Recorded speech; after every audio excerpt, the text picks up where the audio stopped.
Halo guys, kembali lagi sama kita. Halo guys, balik lagi bareng kita di Papan Hitam. Oke guys, kali ini kita mau cerita tentang misteri Gunung Lawu yang belum lama hari-hari ini sempat viral karena ada orang yang hilang kan.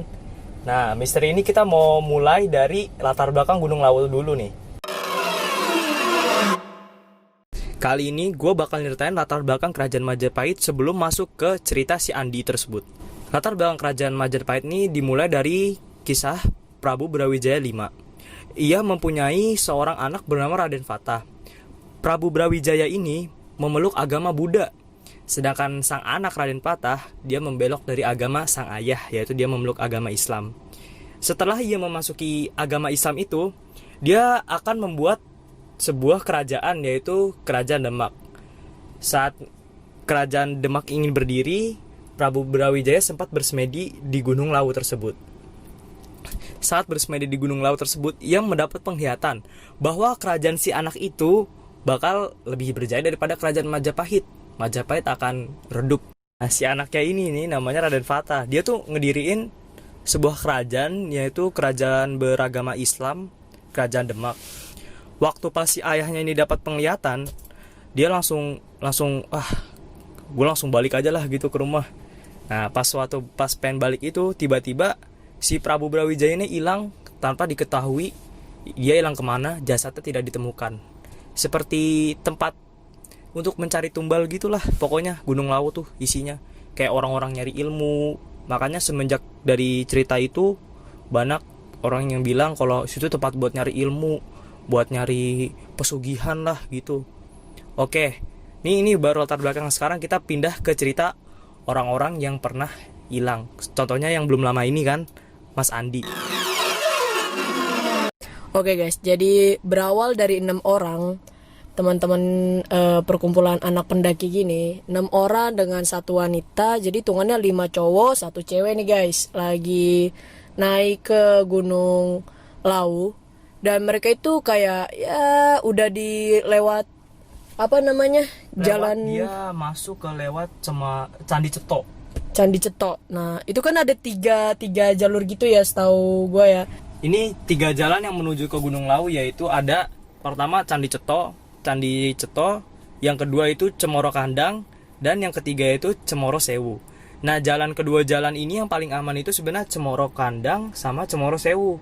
Nah, kalau Candi Cetok ini karena kurang peminatnya ya, karena jalannya ini struktur jalannya yang susah, terus kabutnya tebel, makanya orang jarang yang mau lewat situ. Nah, singkat ceritanya itu yang 6 orang tadi itu dia ngambil jalan ke arah lewat Candi Cetok kan. Waktu tengah malam itu pas dia udah mulai masuk Hargo Dalem, dia tuh udah ngebikin tenda gitulah bersama 6 kawannya itu. 5 kawannya. Si Andi sama beserta 5 kawannya ini ya. Nah, terus Candi Cetok itu sebenarnya cepet, cuman ya gitu. Kalian tahu sendiri kan yang tadi barusan diceritain. Dia itu emang cepet, lebih dekat, cuman ya banyak banget halangannya gitu loh. Nah, terus dari 6 orang ini, si pendaki ini, mereka itu kayak istirahat lah gitu kan. Terus mereka tenda di situ. Terus salah satu temennya ini bener-bener, ini kan tengah malam ya, bener-bener kayak kebelet gitu. Dia udah bangunin temen-temennya, cuman sayangnya teman-temannya nggak ada yang bangun. Nah terus salah satu temennya yang kebelet ini keluar buat ya udah buat janahan gitulah sama kebelet ya.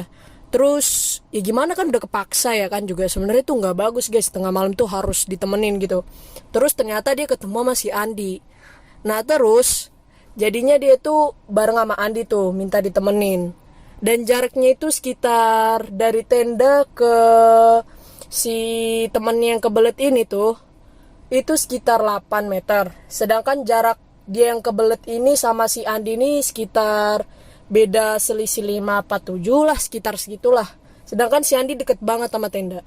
Nah jadi pas dia udah selesai nih buang hajat nih ya, dia kayak ngelihat, kayak lu tau lah, ngeliat kanan kiri gitu kan. Cuman kayak ngeliat sebentar aja, melenggoh, nggak ngeliat si Andi.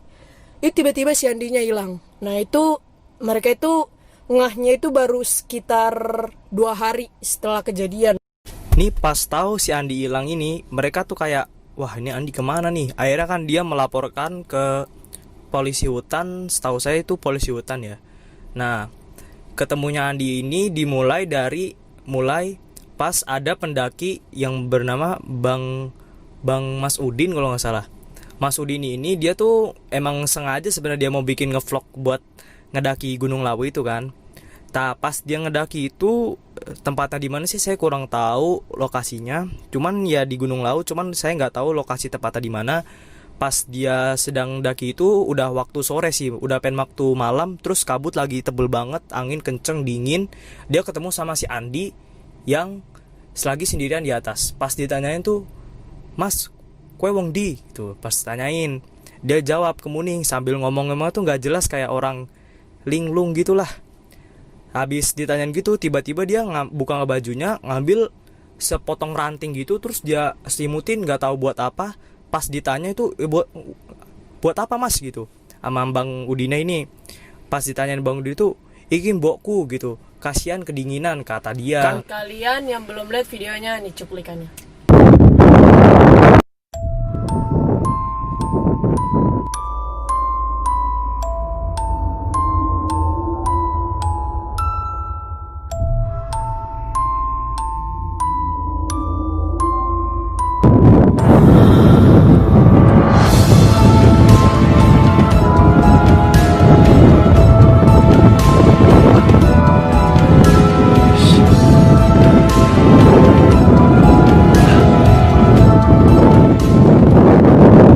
Harusnya ngapain malah?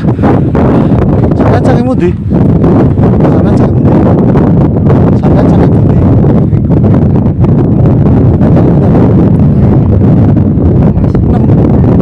Berarti ngecamp ngene kabeh.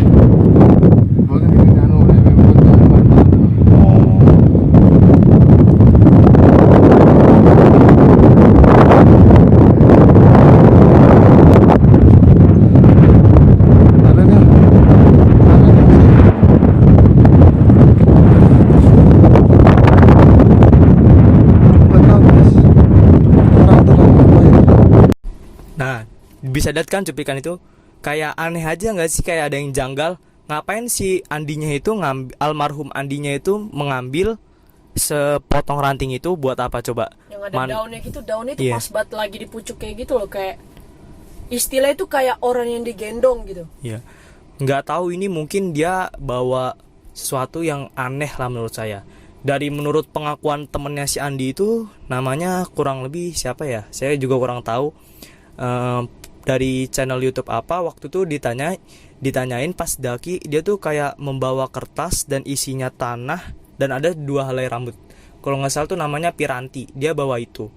Pas setelah dia bawa tahu itu kan, keesokannya tuh pas dia pengen selesai ditanya nama mas-mas tadi Bang Udin itu, dia langsung kan, karena Bang Udin mau nanyain mau bareng tenda apa enggak kan, karena dia pengen ngobrol kan. Cuman karena nggak ada waktu lama karena teman-temannya tuh udah kecapean, kedinginan, posisinya udah sore juga, makanya dia langsung naik aja.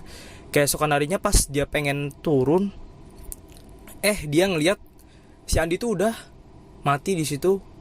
Mati. Lumayan nggak jauh lah Iya. dari lokasi dia Iya. kemarin terakhir temuin gitu. Lumayan gak jauh lah. Setelah itu kan dia akhirnya kan manggil pihak berwajib kan untuk ngecek. Pas dicek tuh nggak tahu ini dia tapi udah kondisi bertelanjang dada, nggak pakai pakaian seperti yang kemarin dilihat itu kan. Nah pas dicek-cek itu polisi hutannya bilang kalau korban yang kemarin aja belum ketemu, sekarang udah minta tumbal lagi. Nah Gunung Lawu tuh kan kayak minta tumbal. Dari cerita-cerita orang situ tuh pasti minimal harus ada tumbal 1 tumbal. Itu kalau misalnya ada kabut asap tebal gitu, itu tandanya dia lagi nyari tumbal. Jadi kalian harus hati-hati ke Gunung Lawu.